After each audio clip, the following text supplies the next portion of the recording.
Hola, buenas tardes. Mi nombre es Diego Alexis Martínez Luna y bien, platicaré un poco acerca de los capítulos 3, 4 y 8 sobre el libro Subimperialismo e Independencia en América Latina, enfocándonos en el pensamiento de Rui Mauro Marini.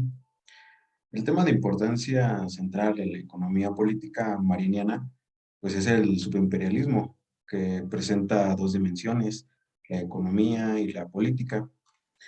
En el nivel económico, se convierte en la alternativa más dinámica, pues, para la realización de las mercancías. Y pues una vez que la composición orgánica del capital en los países dependientes, pues es alcanzar el nivel intermediario con la introducción de esto que es la industria, que es de bienes y de consumos, que es en la región. Y bien, el aumento de las escalas productivas pues se encuentran en límites pues de realización, porque está la formación social pues basada en la superexplotación.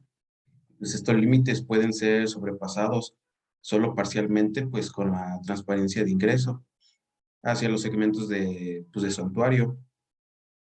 También pues habla este tema de Marini en estos capítulos pues que la demanda estatal pues tiene otra forma de realización de mercancías. Estas se encuentran pues en límites a la oposición de los monopolios privados. Y bien, a la construcción de un poderoso capitalismo, pues de un Estado, pues esto está centrado en las empresas estatales y buscan ampliar la autonomía tecnológica. El riesgo de esta alternativa, pues es que ha movilizado pues los segmentos del sector militar y la burocracia estatal. Y bueno, fue una de las razones para que el gran capital pues se desplazara pues apoyo a las dictaduras, para la transición hacia democracias controladas por los élites burgueses o las burguesías. También otro tema pues es el subimperialismo teorizado por Marini. Esto es en la década de 1970 y se caracteriza desde el punto de vista económico por el alto dinamismo, que es de las exportaciones de mercancías, en particular pues las manufacturas, por la exportación del capital y por el control regional de materias primas y abastecimiento energético. Para Marini, entre los países en condiciones a desarrollar pues una trayectoria imperialista, que en este caso es Argentina, Brasil y México, solamente tendrían posibilidades de ejercer tal política. El subimperialismo, pues, impulsa relativamente sus propios proyectos de desarrollo expansivo sustentados en la industria bélica y nuclear. El subimperialismo, como premisa, no puede funcionar si un Estado fuerte con autonomía relativa está frente al imperialismo. Entonces, el papel fue tempranamente advertido por el mismo Marini, el neoliberalismo en particular y el capitalismo en general, pues solo suavizan la pobreza. Esto es la pobreza normal y extrema por cuestiones meramente políticas, pero de ningún modo la erradica. ¿Por qué? Porque las necesitan en cierto nivel de existencia, pues, para controlar y gestionar los procesos de desempleo y la acumulación del capital. Por otra parte, pues Marini recurre a la explicación del cielo del capital, tal y como está en el estudio por Marx, en el tomo 2 del capítulo, con el fin de demostrar que toda pues, producción de mercancías necesariamente se tiene que resolver en el plano de la realización. Y bien, el subimperialismo pues implica dos componentes básicos. Por un lado, pues una composición orgánica mediante la escala mundial de los aparatos pues productivos y nacionales, y por otro, el ejercicio de una política pues expansionista. Pues esto es relativamente autónomo. En cuanto a la teoría de la dependencia, pues nos da el marco general para poder entender el fenómeno del subimperialismo tal y como se constituye en condiciones pues, históricas y concretas. Pues esto es de entre las formaciones sociales, capitalistas, latinoamericanas, que es el nivel de intermedio donde se inserta justamente la dependencia como teoría. Ya en el capítulo 8 lo que mantiene pues la vigilancia del subimperialismo como régimen político y como patrón de reproducción de capital, pues en su carácter dependiente de la economía capitalista, esto es a nivel mundial, y de las relaciones de producción y de denominación de dos países pues avanzados o de los países avanzados, en particular pues de aquellos que comandan el sistema y que son los imperialistas dominantes. En este caso podemos hablar de Estados Unidos, de Alemania, de Francia, de Inglaterra, de Japón. ¿Y esto a qué nos lleva? Nos lleva a los patrones de reproducción en América Latina. Y esto, bueno, pues a lo largo de su historia en América Latina, pues configuró pues, cuatro formaciones que son históricas y son sociales. Esto es dependientes con respectivos patrones de reproducción de capital. Por eso es que estamos viéndolas en América Latina. Eh, en términos pues generales se puede decir que son los más grandes en distintos momentos, pero atravesaron por cada uno de estos patrones de reproducción. Pues esto es que pasaron preferentemente en Brasil, en México y Argentina.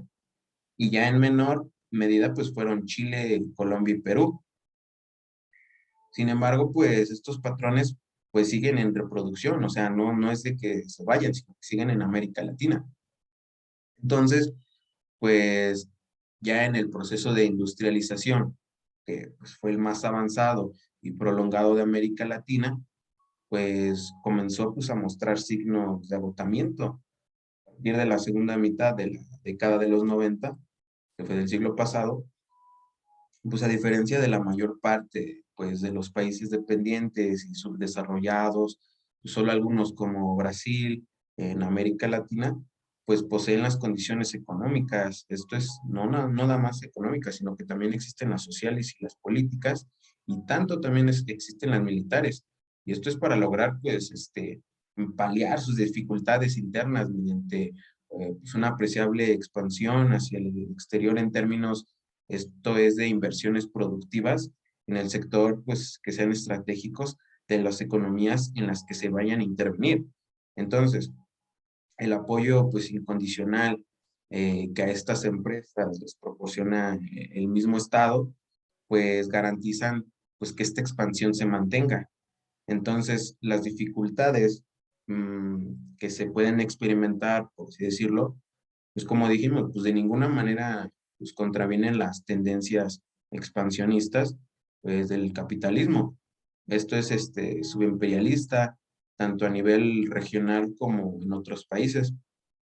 Y bien, la idea pues, relativa a las características de las dependencias, pues es que se consiste pues en ubicar en qué nivel teórico y metodológico pues se constituye como una teoría y pues obviamente no en el estudio de una teoría general del modo pues de producción capitalista, pues eso fue pues, hecho por Marx, ni tampoco del modo de producción capitalista dependiente, pues no existe sino el del estudio de las formaciones económicas, sociales, esto es capitalistas, pues dependientes, es decir, pues vale el análisis a un nivel de abstracción pues más bajo.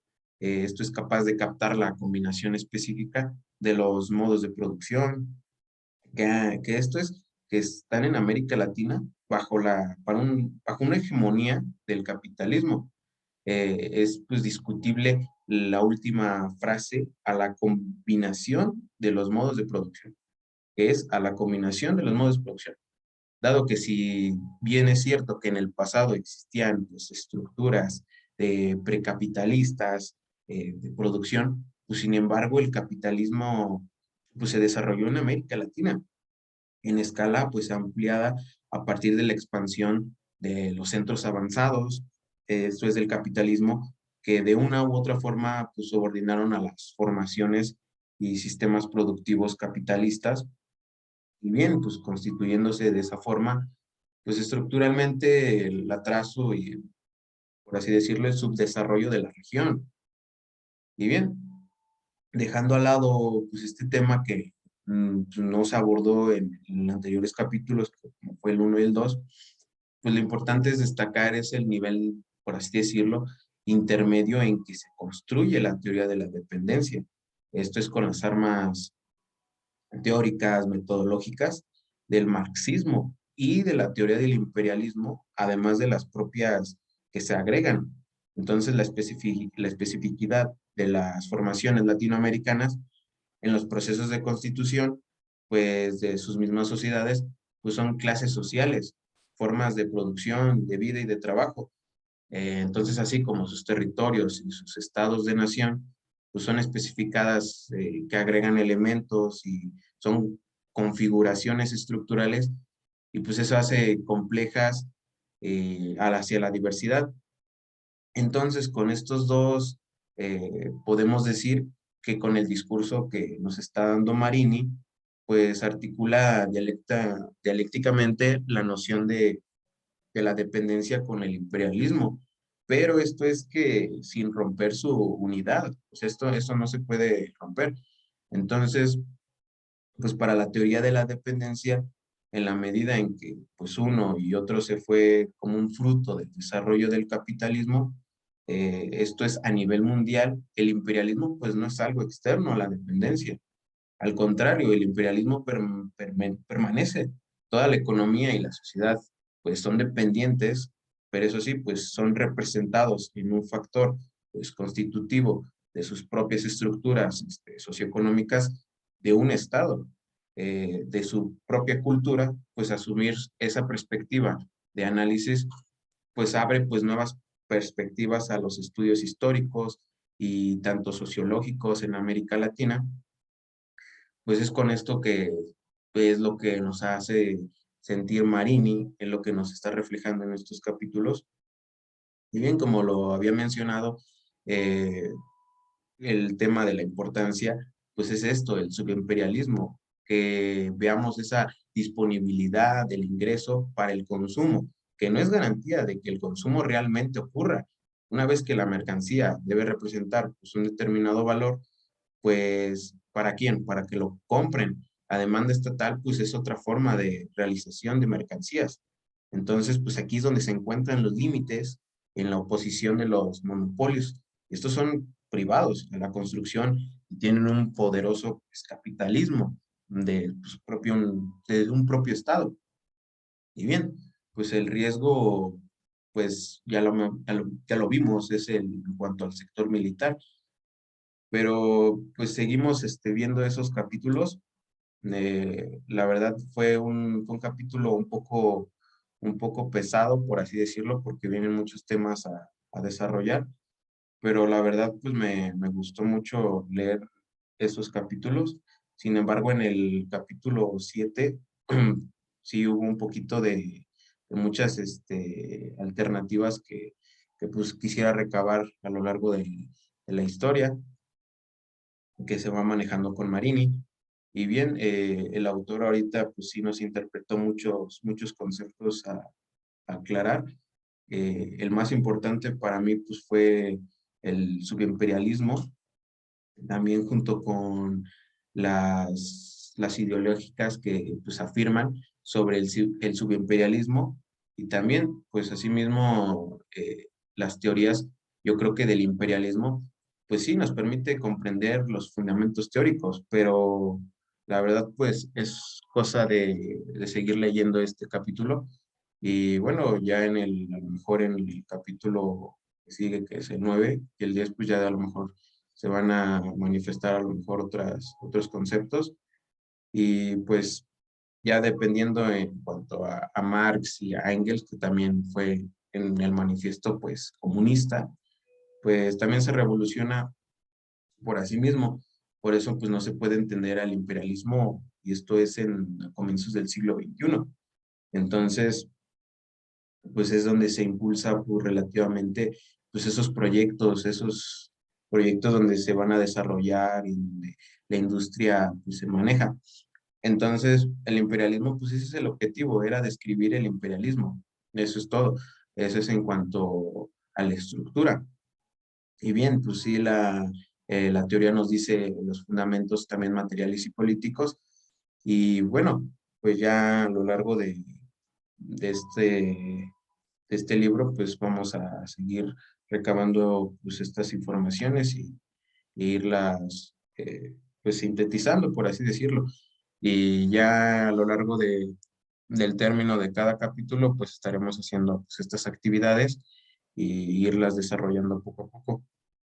Y bien, pues de mi parte, pues sería todo y muchas gracias por haber escuchado y por haberse tomado este tiempo y pues sería todo. Gracias.